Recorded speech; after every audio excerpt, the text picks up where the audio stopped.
bali bantaddeko engule. Bali bakutaddeko engule ya fake news. Bajjakiriza agenda ku netondera atagamba netondero lomukaaga. Story ya Amir eno eko exonerate nze era abantu mbadde mbagamba Kasuku live eggulo ne leero ne mbaga nti kati wano kuba ina statement gye wakola noga nti amawulire embanga ina naye bikyukira eyo ate nga ge gabeera amazima oluusi abantu bakyankalana ne bamala ne bategeeragana kuba bino ebintu bye tulipotingako teturipotinga ku nsozi nti olusozi olwo lwabadde beeruti era osuubira nti ojja kisangawo n'emyaka 5 most likely because we are talking about human beings bakyuka naye webale kubeera consistent ate ensi nekurewardinga Kanye West yagamba nti you may be right but not right now. Osobola okubeera ng'oli mutuufu naye si kati. Okitegedde? Nobeereye maaso oli mutuufu. No kati nga bw'olaba story ya Mpuuga yavaayo ne yeetonza Daily Monitor. Kati Daily Monitor yali ntuufu si ku ebyo ebiseera. Naye Sseggirinya be yafudde ye mwennyini ne yeeyogerera nti enteeseka yaffe twazikola ki? Twaziremu. You may be right but not right now. Okitegedde? So kati tukugamba nti big up on yourself. Yes. Genda mu maaso. Wanudde mu byonna byoyogerera ojja kuba olina wootudde olunaku lukyenga bwe lwakedde olwa Amir ne Chosen Beacky. Nga gwe oli mu kintu. Naye Chosen Beacky yankubira n'aŋŋamba nti Amir akozesa ggwe omukuba. Eyo yessimu gye nafuna ekiro. N'agamba Amir akozesa na Mukasa amuwa ssente bankube baagala kunzita. Ebyo byali bigambo bya Chosen Beacky yennyini. So wafunyeyo kasente. Nedda. Na Mukasa lekera okola olugambo olutaliiko ssente. Sinnafuna ssente mpozi abanampa buwi naye ng'olugambo teruliiko ssente mbawabuwe. Olugambo luteekeko ssente. Nina kano ka video kenva olaba waneeno nga mukwano gwa Beacky bwakugamba baali bamukuba. Yampereza voice note buli kyenkola kati ennaku zino nkikolera wano ku ssimu. Sikyayagala bantu kuŋŋa nti Kasuku yasama waayiriza nterekako ekopi. Omwana ya voice note njizannye omwana ng'agamba nti be bava ku birthday ya Amir eyo nno Chosen Beacky yampita n'akola n'oluyimba ne sitasobola kugendawo naye nabaweereza keeki ya Javas nsuubira ekyo Amir akimanyi era nenjiweereza ku Onomo nebatuukako kati oli omuwala Tyra agamba nti be bavaawo ne bagenda mu kyalo waliyo oba omukolo nga Chosen Beacky alina engatta empya n'agamba maama wa Amir yali azimuwadde. Amir n'akubira maama we n'akonfaminga mbu n'azimbamu omutima waki maama we awoolye owaayi kyesitategeera mbu n'amukuba paka ku kitanda ye olw'engatto n'avaamu omusaayi mungi odi oginjiza nnyo ogiwulidde naye so waliwo wesikkiriziganya nawo maama wo ayinza oba mukyala w'ekintu nekikunyiiza owaaye simanyi molove engatto ayinza okuba nga Amir yalowooza oba basajja be bakoze eki be bazimuwadde maama we maama n'akonfaminga awo waliwo ekitajoyinyiza waliyo n'abantu nga tayagala nnyo obeere mu bizinesi y'abazadde be kiganyi process nabo gye anyway simanyi I don't know but that is what the girl says so kati ekisolo tuyambako mu bino byonna Amir va mu third party vaayo oyogere Chosen Beacky va mu third party vaayo oyogere ebyo bive mu ddiiro nawulidde nti embaga eyengedde ya Beacky kati baagala amawulire gasooke ganyikire aba Beacky basale side n'aba Amir basale side nange nawulidde show mubalabika bagenda kukola show bagenda mbuna mwanjula naye gundi ani Chosen Beacky ebyo ebintu ebimu bye mulimu bya kisiru nze mukulaba okwange ne mukulowooza bya kisiru omuntu okeera ku makya bonna bangambye obuzibu bwavudde ku luyimba olwasuubi anti bwe yakola video n'ateekako based on true story n'atuwa ne caption eva eri mpaka kati basabira abakyala bave mu bawone domestic violence. Nze message nasooka ofuna ate yavako awolereza Amir. Sinayogerako ne Amir. Actually sinnamukubira. Yensonga waki sinayogera naye nze. Amir is a young man. Yes.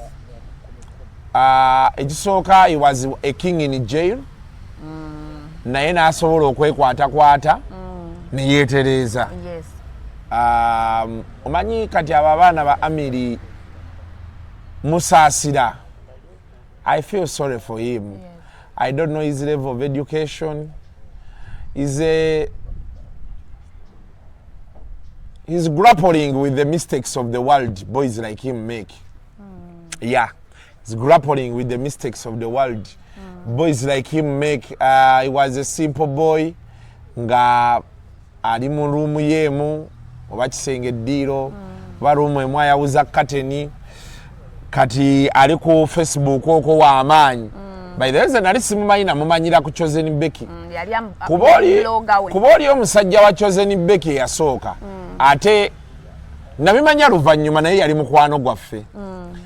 I think oba yeye twakolako naye obaawo ku Star UBC. Bamuyitaani ye. Omusajja oyo bamuyitaani. I think yeye, if I'm not confusing him with the different people. Kati bwe tuwulira story eyo nti waliwo omusajja ali naye biki nengamba Amir yani actually nze namanya mbu oba Amir yali amukoledde birthday at the time awo twali ku spark awo ne beeyagala and I was happy for them waki nabasanyukirako nti baali baana bato bonna they are in love okitegeera kubanze nange mukyala wange namusanga muwala muto nga tweyagala nga ffenna tuli bafala tugatagatta. It's always a sweet story bw'osinkana omuntu nga muli mu myaka gye gimu lwakuba kati ennaku zino era nze abawala I advise you omuwala ali eyo omuvubuka yenna eyeezimba laavu nebeera kuyitako obuyisi muleke ebizibu bye balina bingi. They have so many problems. So you leave them, you forego them. So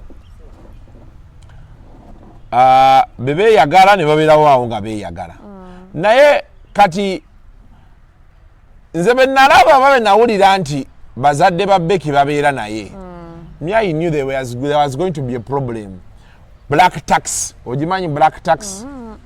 Kati ennaku zino tu advisinga nnyo abawala n'abalenzi bw'oba okwana omuwala akusingako by far abataakumanyire anti kati olaba mu bulamu namukasa waliwo wootuuka abaana abo mbagamba bonna abasinga ekisingaho bukulu olina okubreakinga family bondages olina okukyusa story ya family alina kuba ggwe tolowooza nti muganda wo omuntu oba muganda wo omukulu yajja kikola alina kuba ggwe kati buli lwofuna omuntu akusingako you aspire.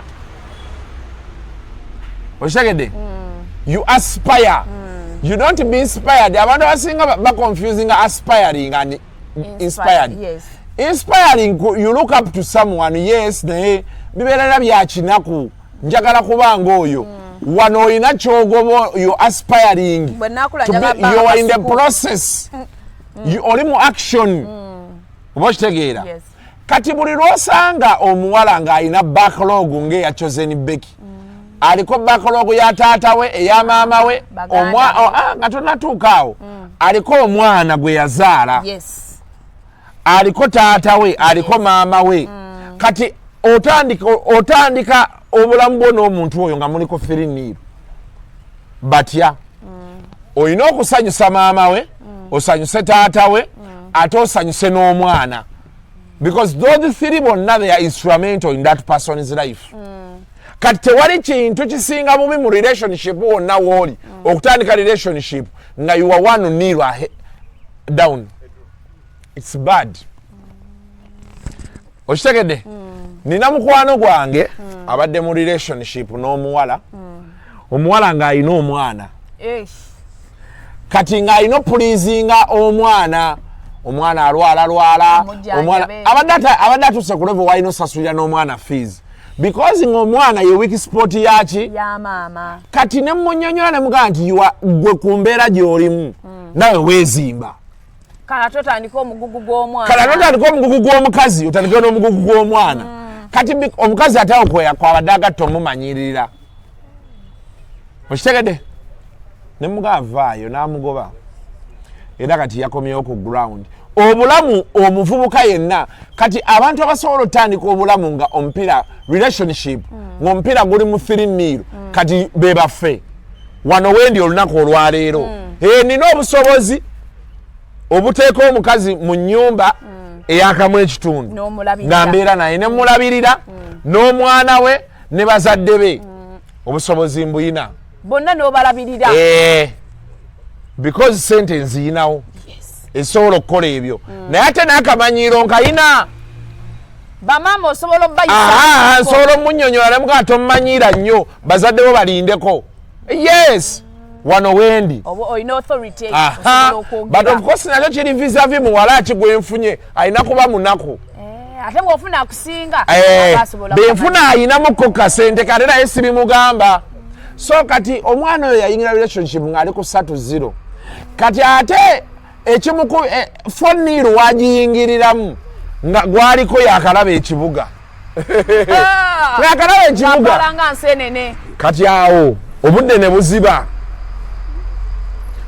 buziba bwemanya omukazi abadde omwavu bakwata ku ssente ebibaawo byebyo story kati zowulira so that young man is in deep shit or was in deep shit but the good thing he walked away nemusanyukirako n'atandika restaurant ye kati yeeyiiya let him go ahead with his life by the way Amiri oyina abakuwolereza nze message nzisanga wano nze message nasooka ofuna yali anonymous ng'awolereza Amiri era bwe nabiraba be nti because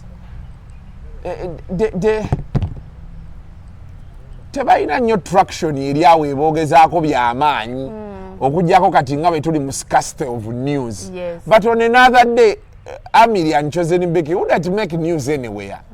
I've never really rated them as, you know, top tier celebrity couple. Naye abawulire gabuzi bebaliko tugenda baka mampa ebipya bizuuse kubana we are making money off them. Yes, we are making money off them. But Beacky na Amir kati ebipya binatero zuka kubana. So my simple message, because ate boba ebintu byabwe boba tunulira kapo yabwe nga bebadde atine stories if they are dirty I don't know why bo wulira nti ate onamiri abadde akuba omuwala no wulira nti ate Chosen Beacky tagabye busolo woowe kati otuuka bo wulira version z'obusolo ze bagamba yayagala olwo n'atuuka n'opangisiriza omusajja ennyumba sibane ebyogerwa bamuyita nawagaba byonna biri mu mbu. So it doesn't make sense. But those are the challenges young couples go through, especially ng'omukazi yalina ssente ng'omusajja munaku.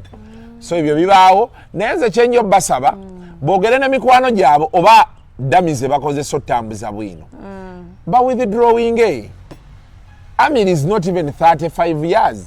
But Chosen Beacky is not 32 years. Ya deploying abantu nagafunyago Beacky. Nawe baako deploying. Beacky yagambye Amir ya deploying. Anti abyogera kuba balaba nti njogera ekituufu ekyaliwo but Amir tanna deploying. Anyway, mu byonna bye bakola bategeere nti bakyali baana bato they have a future to chase. Babiveeko ebyo bye bali mu bibeera by'abantu bakulu. Hey. Beacky atatati ayanjule musajja we kuba emikolo bagambye giri awo budget weziri yes bagenda mwanjula ayagala moving on na musajja wo omupya naye kati anti byonna kati Chosen Beacky wewe nga ebyo bituufu jjukira ebibuuzo ebitambula bw'otuuka gy'otuuse tofuga omusajja toyendera ew'omusajja ne family tozunga nayo. Chosen Beacky bangamba ayina ettaka awo ekyengera oba kyengera buddo awe watyo azimbeko bazadde be abazze omwo yabaterereza ag'omukyalo ne bagaana baagala kubeera kumpi ne Museveni baagala beera mu kibuga baagala kubeera kumpi n'omukulembeze w'eggwanga gambye ne leader of opposition so byebyo bannange Kasuku olumbe lwa muzeeyi Katolu Bwama enkya olumbe lwa lunaku lwanca sente tuzifunye siri part of the organizing committee naye ni mu group ya Katolu Bwama gye yali yakola yabakyali be swap dates nzifuna sente bazifunye they are all set enkya tugenda kulya kimere nakuba musika enkya tugenda teekako omusika Conrad Saabwe nsuubira okuba nti ne miliyoni yange bagimpa enkya anti Katolu Bwama yaleka naamidde miliyoni yaleka agambye nti Kasuku ate Honorable Nsereko si wa family mukwano gwa family yakuŋŋaanyiza sente nze nzigenda zibanja musika Conrad Saabwe kuba Nsereko be nayogera naye yagamba Kasuku we ate nga takutula so Conrad enkyolo ku Saturday olumala okufuna obusika bwe papa mungabana y'ebintu 9 akakadde kange mukampe olumbe luli mutundwe luli mutundwe bagenda beerayo Friday ne Saturday kati ku Sunday ate bagende mukyalo eri gye twamuziika yes so kati mu group mu ebiri ebyokugoba abantu bamukulumbe tebirimu kati ate Muhammad Nsereko nga awera nkolokoto ku TikTok Muhammad Nsereko agoba bannuupu nze tebangoba ow'enviiri emyufu ate gwe kati yagoba bannuupu wala bakala ya redi n'abenga tempanvu oba abaagala okukola effujjo ebyo byabwe biyingiza mulumbe onalebo yamanyi ffe tugenda kwabya lumbe lwa Katole bwe banaateekawo embeera ffe tetujja kujja tujja sigala eka ekirungi contribution twabawadde tebalina kye bajja tugamba nti oba ki kati ezo nsonga zaabwe saagala ziyingiramu bateekamu ebyo ebintu mulumbe lw'omugenzi bebamanyi mbwagenda kuba buli muntu ayambadde red ne fuutu bigere gwa suspecting anti fuutu bigere katubalinde ayinza okulowooza nti ajja bakuba ate ne bamukuba abaana guno omulembe muzibu nnyo olina okugenda empola abantu abantu bakooyedde ddala abantu bakoowu Namukasa abantu bakoowu nomayiza nga bebakubye nga n'olumbe olaba baaganidde mulambo nga maama yayogera eyazaala ne bagamba nti wano tewali kyetukola kyetuliko kati ate olwo ye wali eno Uganda yali atuuseko wali omukolo abanupu ne baguwamba be baba baagala n'asigala ggula wabulabi bw'ati ayinza ng'agenda bakubakuba n'abasecurity baanaaba nabo bambi yagira waneeno abaana kye baali basinga omuvuma yakitereeza na media yasobola okukyusa Namukasa togendayo eyo awolekawo bakitereeza abaana okimanyi abaana ba internet basobola okugenza ne bakozesa plastic surgery emboozi sigenda gibaamu kansirike nange saagala bizibu sigenda kusobola gibaamu nange sijasobola binyumye wekka munnaye ate tewakula omumwa president to be oyogera ani Nsereko gwata namanya Honorable Nsereko ajja kuba president kosa n'owekitiibwa n'empuuga ye nabibagamba kati omu yakkiriza n'agamba nzija owokubiri yaddako nze waliwo yabiŋŋamba naŋŋamba abo bajja empuuga tagenda kujja kuba president pozi nga withdrawings mpuuga era ye Honorable Nsereko yakkiriza coming mpuuga akimanyi bulungi tasobola kuba president wa Uganda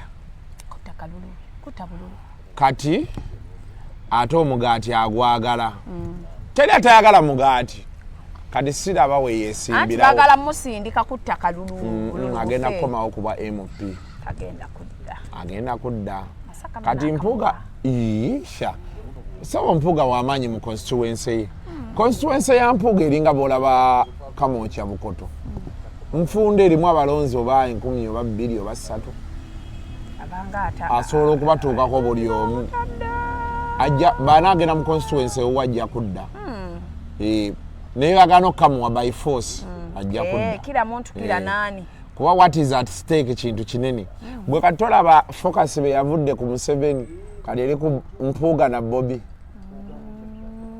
awe batwagala ffe tukole ebirala kati okuluma ngana okugenda obbeera awo nga olumbe lwansobera ennyimba ebbiri bano basaala bali basaala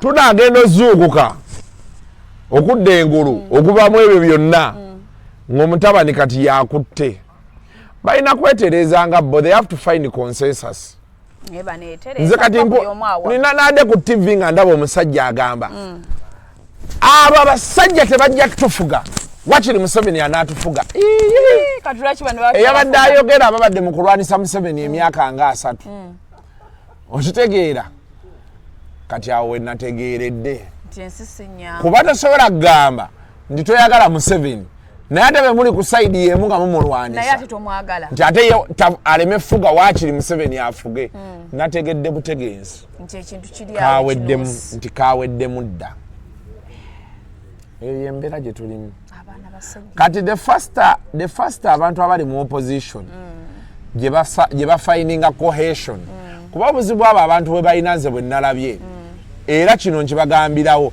be bateetereeza era Museveni agenda kudda ate guno omulundi nkubuuliridde wano guno omulundi Museveni ayinza okuyisa mu jjenje ekkalu mbuuza lwaki kati opposition bonna bali mu biwayi Nuupu beekutulamu Mpuuga n'agenda ne beyajja nabo abamu n'ebisigadde kannamulabye ali ku Jeema agenze kwogeramu nabo bangambye alinayo ne meeting n'aba DP nekidda wali FDC ebiriyo obiraba UPC yagenda dda UPC yo tekyali kweyo musima ena weebeera neefuna ba MP baayo 10 mu mambuka awo neewummula neebeerawo yo terina buzibu nabatono beefuna DP kati nayo kyeriko DP nayo kati eringa eri mu buliri ne NRM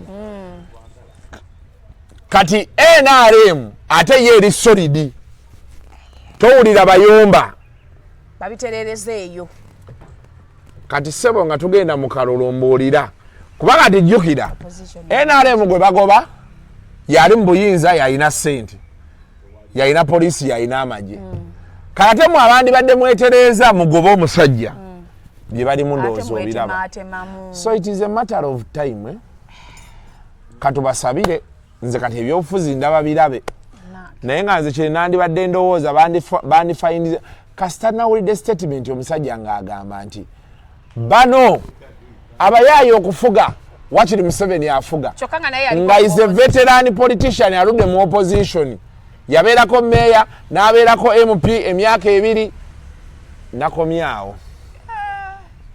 nakomyawo Kasuku ya buli lukyaba mulekwa nga beeyongera sikirinya abadde omulwadde alese n'omwana w'ebbeeri ekisoboka tebatusiba abaana bagende babakebere DNA baleseeyo omusaayi mu ddwaliro tebatusiba omwana DNA ennyangu musobola oziikulula omufu naye ennaku zino omuntu bw'ofa bw'oba ng'obadde mulwadde oba kibasooka kuggyako sampo nabako we bagiteeka just naye n'ekyokulala Sseginya alina baganda be basobola obbaggyako omusaayi ne bakebera awo abaana baayitiridde obungi maama n'emmere ebuze twali twakaziika Ssegirinnya enkeera nga tewali mmere abaana bakabirira maama jjajja abazzukulu bakaaba bwe bayita obulamu bw'ensi maama nga yayanguye osaba obuyambi ate kati baba tabuyina akola atya tewabaddewo mmere yasigala ku lumbe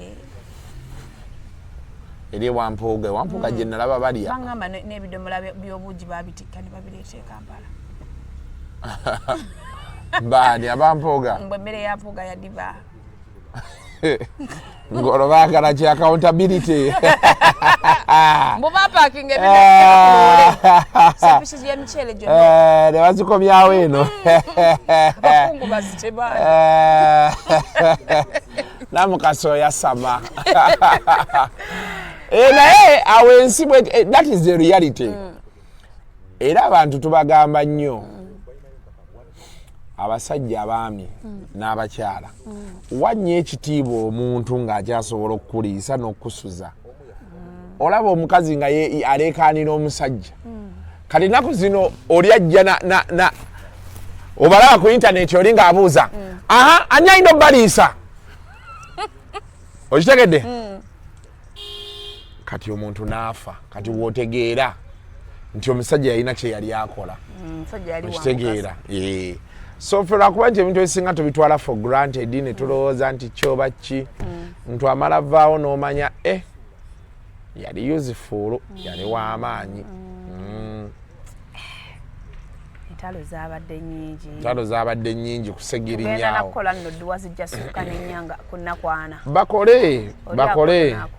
bakole byonna bye bakola bamanye nti ate gwe bagoba yeeyongera kgenda bagoba Museveni naye abaleseewo kyabakola abantu bajja kunyiiga bagambe Kasuku mwogera naye ffe tubabuulira mazima opposition balina osanga engeri gye banaakolagana ekyo bwe kinaabalema ffe tujja bba wano aye tulina gye tulaga tujja bba wano bye byonna mukasa bannange Princess Amir n'olutalo ne mujja we olutalo tululaba olutalo ndulaba Princess Amir saidi yenge nkubira nti mbuna mukasa biwagambe mbusimanya Amir bamuzala mbuzazi oli byayogedde alimba bakyala ngezo kera kumachanga ne bali bangamba tibakyalanga naye Amir batugamba bakyala bakukusa okukyala bakitugambako ekyo nakiwulirako awo ng'akyali ne bakiddaawo actually baatugamba byebimu ku byabatabula n'obatabula ne bakiddaawo simanyi oba kyekituufu naye nawulirako nti baakyala ne bakola n'ennika naye siranga ku kifaananyi ne bye bampadde byabadde bya viewers naye nga tekuliko eno simanyi Amir kukyala batudde wansi balya mmere ebyo byosobola obikola ku mukolo gw'abalala saakitegedde omukazi oli n'agamba munne nti musajja asobola okuzaalamu ng'akuzadde mu buzaasa naye kati anti byonna bye balimu ekisooka Kasolo omusajja musiraamu kitegeera ekyokubiri bonna balina abaana kati bakkakkane ebyo okulwanira ni mukazi we siri mukazi we the fact is you're all being bonked you're banged positions ezikyuka kati Kasolo awo waayagala abasajja ffenna we twagala ate ng'oyagala wotya nga bakazi bo beerumaŋŋana buli lwolabanga abakazi nga beerumaŋŋana abakwagala kuba nnyo mu ngalo ojja funa ku mirembe andi kati buli omu akola sanyusa Kasolo kati gw'omanyi sitayiro Kasolo zalimwawo empya n'enkadde sitayiro zalimu obubeezi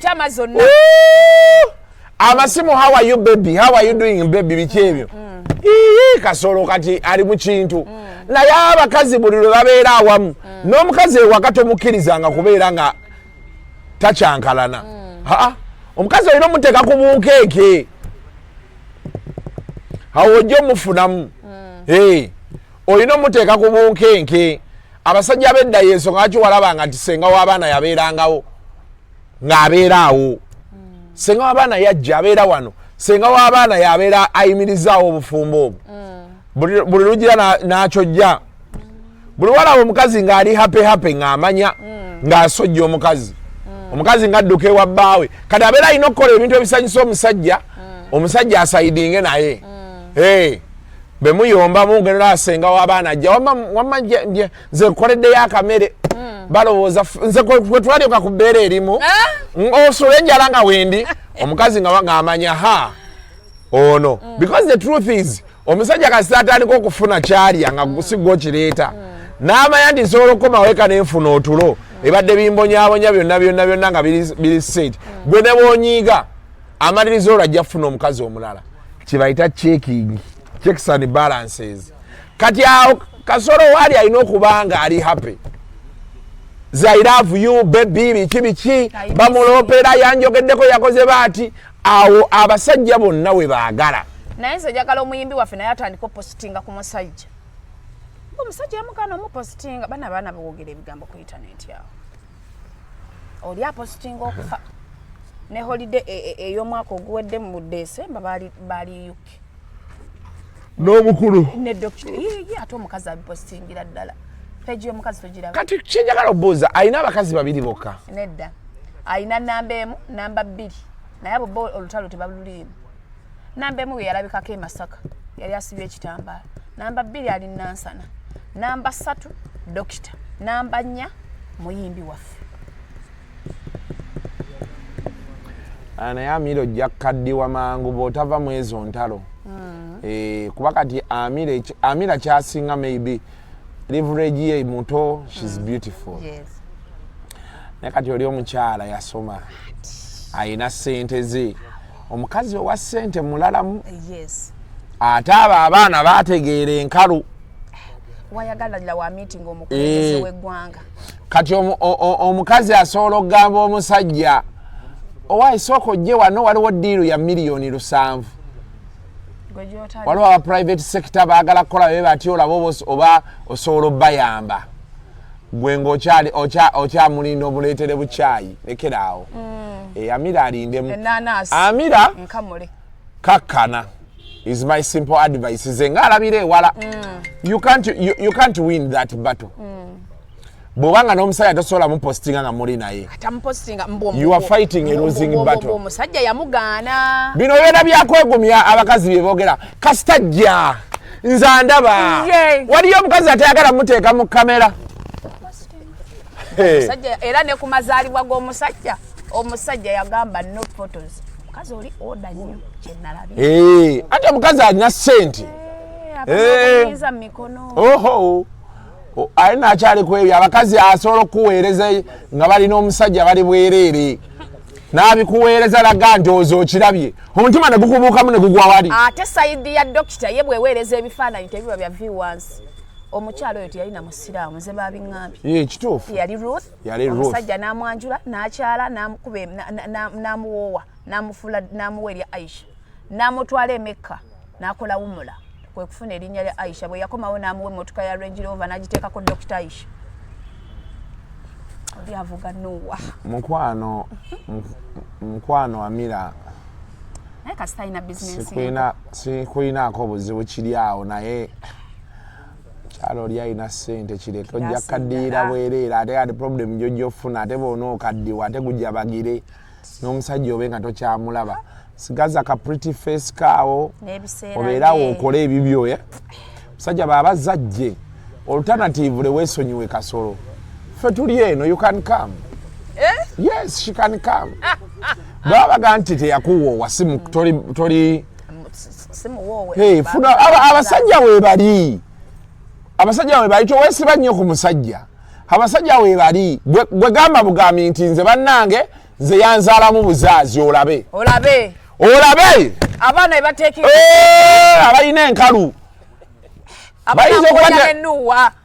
Bayiza okuba tebenkana minisita. Naye nga bagenda okuwa emirembe. Mwana asooka akujja n'akusuule kwakurayitinga gy'osula. Mu nnyumba ate mumannya ago asooka kubbirewo olubuto. Ozaala abaana abo mulenzi n'omuwala awo oggalewo. Kati mudde mu kulya ssente. Tukunoonya oliwa. Amir ali Dubai. Kati ate yayiseemu ali Maldives. Olaba obulamu bwe bunyuma nga toyina kukaayanya goli in charge. Naye ye tebamutambuza mukazi wattu. Baba nga oli kyaga nti toli official toli ligo. Kiriza godda ku katale olabe. Batambuza oli yekka. Amira dda ku katale. Woona olangirira booti nti bannange single and searching. Ekiro ekyo kyennyini. Ono yennyini ono atayagala bifaananyi ajja kujja. Abasajja nno Kasuku mumanyire ongamba otya kitomposti. Kati gwe bbawo nga tewampostinga bye mwaliko byonna ki ekyabaawo. Nze nkuuma bintu byange bwe muleeta ne bagamba mufere. N'oli akuuma bintu bye. Akuuma kayanzike tayagala bakalabeerabe. Omusajja yamugamba era ne ku birthday y'omusajja yapostinga kifaananyi kye n'awandiikako ebigambo. Amira yepostinga vidiyo ye n'ateekako ebigambo happy birthday my green man.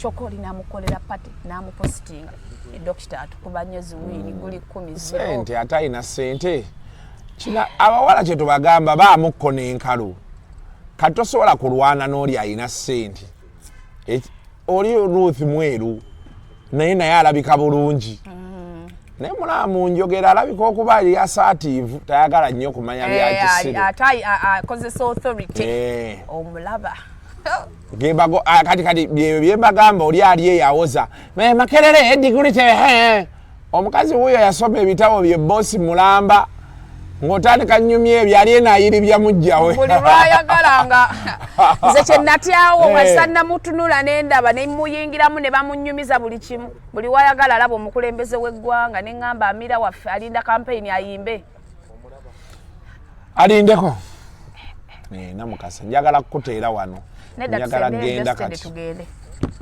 Justed ndabe gwagireese story story bangambye mbu yaddamu bangambye nti yaddamu n'avaako yali yatereeramu nabagamba nti Justed yatabuka omutwe ne banvuma ebigambo ne bane guno omwaka gwa Namukasa kuwangula ntalo kati era n'olwo oli mu wiini neera oli mu wiini kati aliwa simanyi eyabimpeereza nze yaŋŋambye baakyo nampa ne voice note simanyi gy'abeera ge mazima simanyi gy'abeera kulabirira musajja anti kati era ne Hindu ekimubonyaabonya ne Justed bali mu kiraasi y'emu ekyokulala yakasanga kanaku tekalinga ku reception yeewaabwe kati Hindu alina kitu her name family kigyavaamu business kijakola. Did she even do senior 6?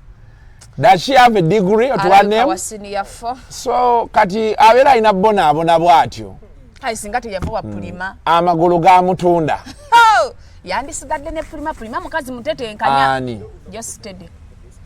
Ne kipulima kyali kimufuga bubi. Naye wa pulima teyagwako ddala. Teri yaguyiteyo. Tagwaddalo. Teri baddalo. Afuna mental health problems. Aina maybe addiction. Of course, led bija by stress. Okimanyi bamusibako ku gundi kunene emiguwa. Byonna nabiwulira ebyo naye kati ali ku kino nze kyokka ekinnuma kale abaana abo abadde progressive. I don't know how he's leading to that.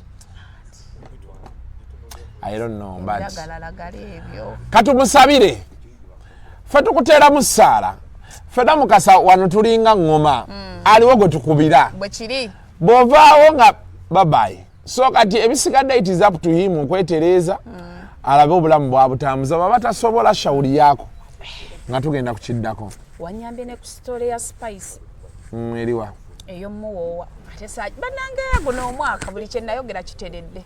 Eyo story bagimpeerako ne ssente manager Roja n'angamba Namukasa kisirika nagenza olaba naawe ogireese. Wanyambye mu kusala ebigambo byakendeera kati bagenda kunjogerako ki. Mukazi nno yali mukambwe okimanyi omukazi yali asponsalinga n'ekivulu nga yagala ngende bangulire tebo ngende mu kivulu kya Spice. Okola eki? Mbw ayagala kulaba babalamu bagenze mu kivulu.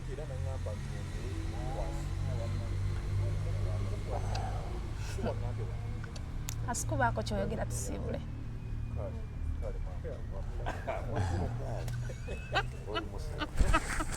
Owaayi baako kyoyogera tusiibule. Story eyo baŋŋambye Kasuku baako ne wookoma. Nange munnange bwe nagireeta bwe batyo. Mu bulamu bw'ensi eno baako ne banno. Ne nsalawo mbeereko ne bannange kale. Omanyi bagamba you may not be right. Oyinza obutaba mutuufu kati naye ojja kuba mutuufu.